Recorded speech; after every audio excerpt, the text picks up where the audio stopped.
Bienvenue sur Westside Plus, votre fenêtre sur les scoops brûlants de l'Afrique de l'Ouest. Aujourd'hui, on plonge dans l'histoire du Burkina Faso et de l'Afrique. Je me retrouve un peu comme un cycliste qui grimpe une pente raide, qui a à gauche, à droite des précipices. Il est obligé de pédaler, de continuer de pédaler. Thomas Sankara, le père de la révolution burkinabé assassiné en 1987, et le capitaine Ibrahim Traoré, leader de la transition depuis 2022, partagent un héritage commun qui inspire l'Alliance des États du Sahel AES. Dans cette vidéo, je vous relate 11 points en commun entre ces deux visionnaires.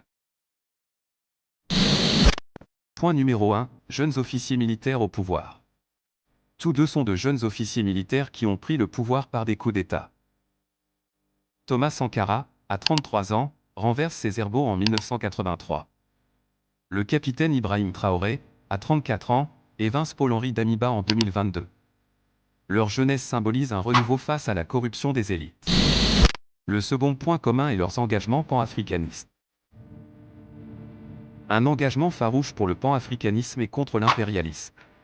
Le capitaine Sankara dénonce le néocolonialisme français et prône l'unité africaine. Le capitaine Traoré, via l'AES, rompt avec la CEDEAO et la France, invitant la Russie pour une souveraineté réelle. Sankara disait « Celui qui nourrit l'Africain le domine », Traoré applique cela en refusant les prêts FMI. Le point numéro 3 est la vision sur l'autosuffisance. Priorité à l'autosuffisance économique, surtout agricole. Thomas Sankara avait lancé la semaine de la vaccination et des campagnes anti-désertification.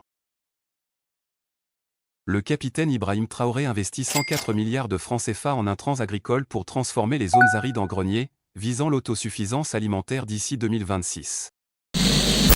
Le point numéro 4 concerne la lutte contre la corruption et austérité des leaders.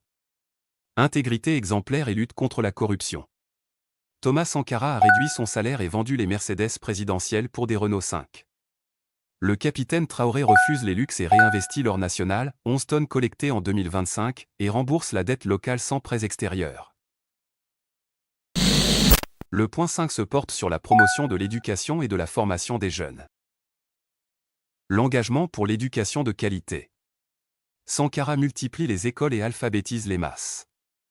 Traoré, via l'IPEC, construit 40 amphithéâtres universitaires, comme celui de 500 places à l'IBAM dont nous avons abordé dans une précédente vidéo. Cet amphithéâtre est à 40% d'avancement en 2025, cela contribuera à la formation de la jeunesse sahélienne. Le point 6 se porte sur l'amélioration des infrastructures pour le développement local. Des chantiers de construction d'infrastructures pour désenclaver les populations fleurissent partout au Burkina. Sankara bâtit des routes et des barrages. Traoré supervise des projets citoyens comme le pont de l'autocapacité à Koukienga, désenclavant 8 localités, et des centres médicaux via l'EPS. Le 7e point concerne le leadership charismatique et discours mobilisateur. Charisme oratoire qui mobilise les masses. Sankara, avec son béret rouge, galvanise par des discours anti-impérialistes. Traoré, avec sa détermination, inspire la jeunesse via des appels à l'excellence et à la souveraineté, comme lors de son audience avec Oman en 2025. Point numéro 8, refus des influences étrangères néocoloniales. Le rejet ferme du néocolonialisme occidental. Sankara critique l'aide française comme une chaîne. Le capitaine Traoré expulse Barkhane, diversifie avec la Russie, la Chine et l'Oman pour des investissements en mines et agriculture, tout cela sans avoir à contracter des dettes, c'est du gagnant-gagnant.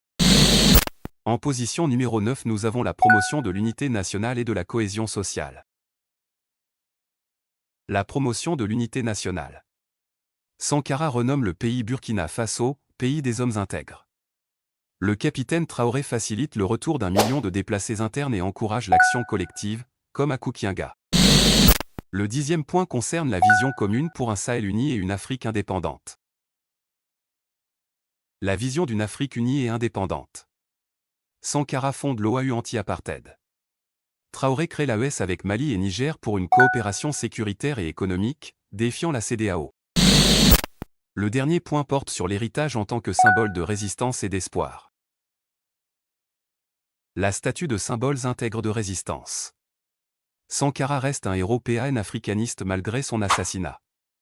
Traoré, comparé à lui, incarne l'espoir pour l'AES en 2025, avec un PIB en hausse et une souveraineté affirmée jour après jour. Voilà les 11 points en commun qui montrent que le capitaine Traoré perpétue l'esprit de Thomas Sankara pour un Burkina et un Sahel libre. Qu'en pensez-vous? Commentez ci-dessous, laissez un pouce bleu, cela ne coûte rien, et abonnez-vous pour plus de vidéos sur l'AES, comme les investissements omanais ou les chantiers de MEDA. Partagez pour l'Afrique. À bientôt.